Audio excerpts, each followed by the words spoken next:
So Alan Lim, we saw Magnus just take off. Danny Pate's on the bike now. Yeah. I know you've developed a lot of innovative, technological, advanced setup here for the time trial. We see the fans, we see the vests. Just sort of walk us through what you've developed with this team to get the guys ready for the TT. Yeah, so I guess the first thing you notice is that we got the fans going right now. It definitely helps the guys on the trainer because it gets so hot on the trainer.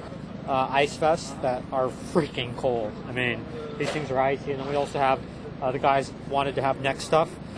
We've got special drink solutions, top secret, but we keep them as cold as possible as well. How do they respond to having an ice vest put on them before they're going to go out and do a time trial effort? Well, obviously, the first time I introduced it, they were a little reticent to try them on, but after that first time, it's become standard protocol, and the guys, ask for it, they want it, and they feel that it improves their performance significantly. So it's a huge, huge advantage, I think. I mean, from a physiological perspective, the calculations on it are enormous, and from the guys' perspective, for them to come back and say, yeah, it was different, it was better, and for them to ask for it, that's a huge thing in the sport, because there are a lot of ideas we try out that just don't go anywhere. But in layman's terms, what is the data with the ice vest? I mean, explain what the benefit is. The major benefit is that these guys they can warm up their legs, which is really important, without getting a big heat load, and so that basically keeps a lot more blood in their central volume, and it increases their cardiac output. In a nutshell, there's more blood to deliver oxygen, less blood needed to cool them off. Right. Yeah.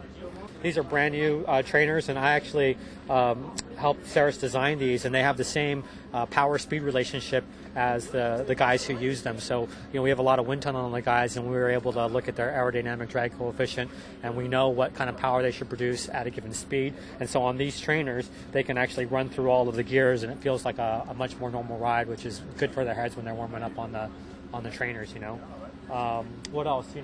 The buses are going, and this is a really bad environment for carbon monoxide. You can actually look at the Barlow World bus, and they're venting a huge amount of carbon monoxide there. So if you go around the backside, you'll see a hose setup, and we try to vent as much of our own gas away from this environment.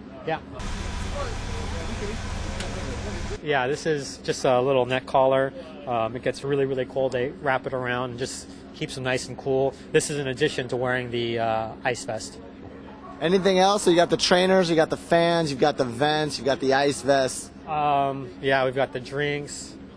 We've got the warm-up protocol. It all basically started this morning when they got up and had breakfast, to the pre-warm-up scenario they did, to we have leg compression devices that they actually sit in the morning of the time trial. So they do a pre-warm-up in the morning, and then they eat a huge amount of carbohydrate. It makes them all sleepy. They get in the bed, they put on these leg compression devices, they fall asleep for half an hour as their legs get compressed, and they transfer here, and then they go through a whole nother protocol. We also have